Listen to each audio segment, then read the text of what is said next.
സകൃതകൃതാവായ നാട്ടുകാരെ ശ്രദ്ധിക്കുക, കലാപരിപാടികൾ തുടങ്ങാൻ ആരംഭിക്കാൻ.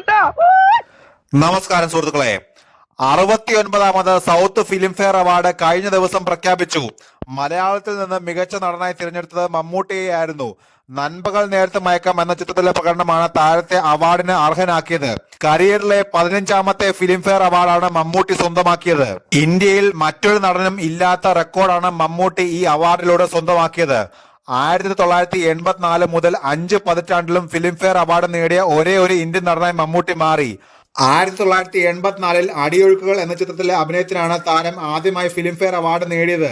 പിന്നീട് 1985, 1990, 91, 97, 2000, 2004, 2007, 2009, 2010, 2014 എന്നീ വർഷങ്ങളിലും മികച്ച നടനായി മമ്മൂട്ടി മാറി. ഏറ്റവും കൂടുതൽ ഫിലിം ഫെയർ അവാർഡ് നേടിയ കമലഹാസന് പോലും ഈ ഒരു നേട്ടം നേടാൻ സാധിച്ചിട്ടില്ല.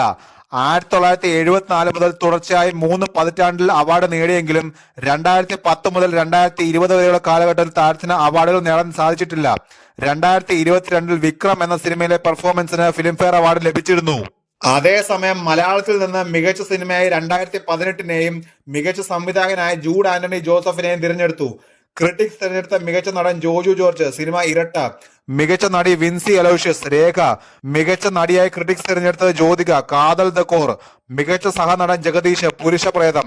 മികച്ച സഹനടി പൂർണിമ ഇന്ദ്രജിത്ത്, തുറമുഖം. അനശ്വര രാജൻ, നേര്. തമിഴിൽ നിന്ന് മികച്ച നടനായി വിക്രമിനെയും ക്രിട്ടിക്സ് അവാർഡ് സിദ്ധാർത്ഥിനും ലഭിച്ചു. കന്നഡയിൽ മികച്ച നടനായി രക്ഷിത് ഷെട്ടി, തെലുങ്കിൽ മികച്ച നടനായി നാനിയെയും തിരഞ്ഞെടുത്തു. Critics award Naveen Polishetty, Prakash Raj എന്നിവർ പങ്കിട്ടു.